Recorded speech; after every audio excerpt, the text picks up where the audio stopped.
Bonjour à toutes et à tous. Dans cette vidéo, nous allons explorer les différentes étapes d'évolution d'Internet.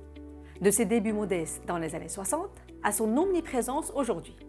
Nous allons retracer l'histoire de ces technologies qui a changé le monde.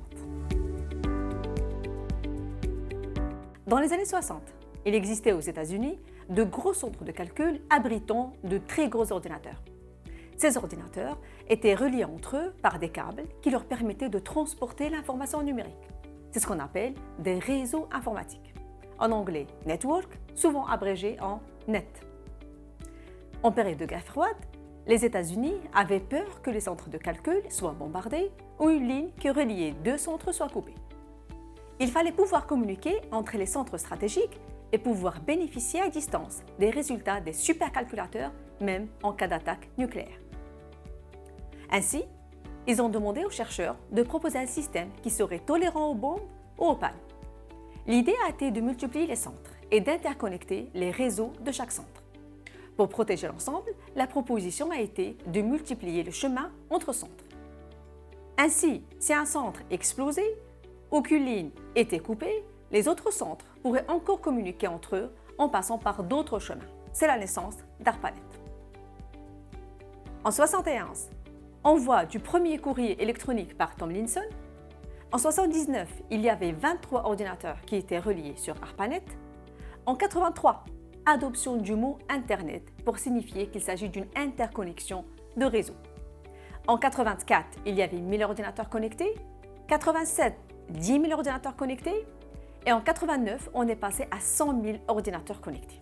À cette époque, Internet était principalement utilisé pour la communication entre les scientifiques et les universités.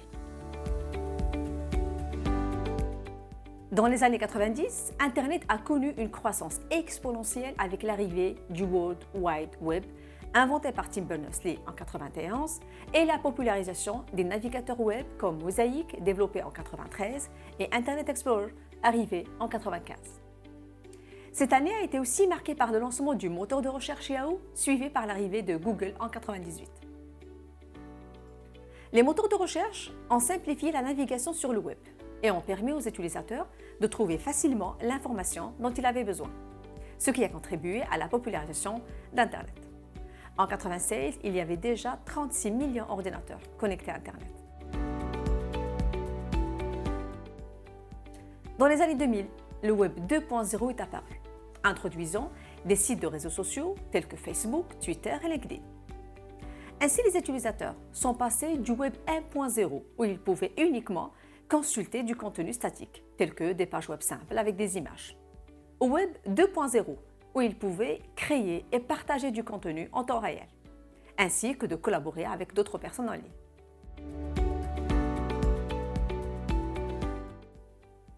Les années 2010 ont vu l'avènement de la mobilité et la popularisation des smartphones et des tablettes. Les utilisateurs ont commencé à utiliser Internet de plus en plus sur leur appareil mobile, ce qui a conduit à la création de sites web et d'applications mobiles adaptées à ces appareils. Aujourd'hui, nous sommes entrés dans l'ère de l'Internet des objets, où les appareils et les objets peuvent se connecter à Internet et échanger des données entre eux. Les voitures, les montres intelligentes, les appareils domestiques et même les villes intelligentes font désormais partie de l'Internet des objets. Voilà, nous avons vu les différentes étapes de l'évolution d'Internet, depuis ses débuts modestes dans les années 60 jusqu'à son omniprésence aujourd'hui. Internet a changé et il est passionnant de voir comment cette technologie continuera à évoluer à l'avenir, particulièrement avec l'émergence de l'intelligence artificielle qui représente un nouveau chapitre passionnant dans l'évolution d'Internet. Merci d'avoir regardé la vidéo.